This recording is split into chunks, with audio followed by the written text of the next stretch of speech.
புத்தி ரேகை வந்து சங்கிலி மாதிரி அப்படி பின்னி இருந்துச்சுன்னா, புத்தி ரேகைன்றது என்ன சொன்னேன், அதாவது புதன் மேட்டுக்கும் குரு மேட்டுக்கும் இடையில இருக்கக்கூடிய ஒரு ரேகை.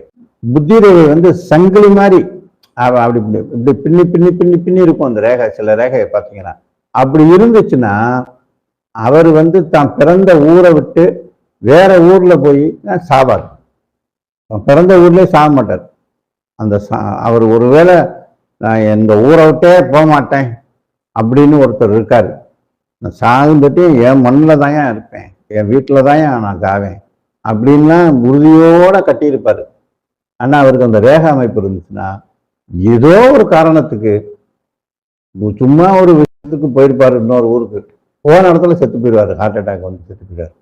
அந்த மாதிரி எத்தனையோ பேர் அப்படி நடக்குது இல்லை, அதை பார்த்தாலே தெரியும். அவன் பூர்வீகத்துல இறக்க மாட்டான், வெளியே போயிடுவேன். எப்படியோ வீட்டை விட்டு அந்த அந்த இடத்த விட்டு அவர் பிறந்த இடத்தை விட்டு பிறந்த ஸ்தானத்துல அவர் இறக்க மாட்டார். அப்படின்றது தான் இதை நம்ம புரிஞ்சுக்கணும்.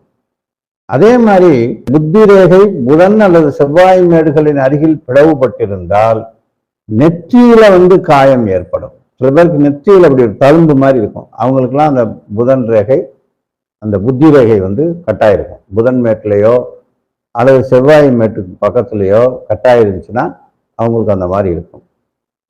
ஆயுள் ரேகையில் முக்கோணம் தோன்றினால், ஆயுள் ரேகைன்னு சொன்னேன்ல முதல்ல, ஒரு கடல் வியாழக்கடல்னு பேர், அதில் வந்து அப்படி சேர்ந்து சுக்கரமேட்டை வளைஞ்சு இப்படி கங்கணமேட்டு வரைக்கும் வந்துச்சுன்னா ஆயுள் ரேகை.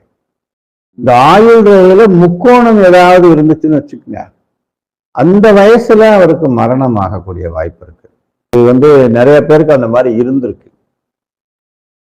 அது மாதிரி களத்திர ரேகை அப்படின்னா இந்த இருக்கு பாருங்க, இந்த சுண்டு விரல் இருக்குல்ல, அதுல இந்த இங்க ஒரு ரேகை தெரியுதா, இந்த இடத்துல ஒரு ரேகை, இதுதான் களத்திர ரேகை. இது ஒரு கோடு இருந்தா ஒரு மனைவி, இதுவே 2 இருந்துச்சுன்னா 2-3 மனைவின்னு அர்த்தம். ஆட்டோமேட்டிக்கா அவங்க கையில அந்த மாதிரி தான் இருக்கும். அதுதான் களத்திர ரேகைன்னு பேரு. அது பெண்ணுக்கு இருந்தாலும் அப்படித்தான், அவருக்கு இன்னொரு கணவன் வரக்கூடிய சூழ்நிலை வரும்னு அர்த்தம்.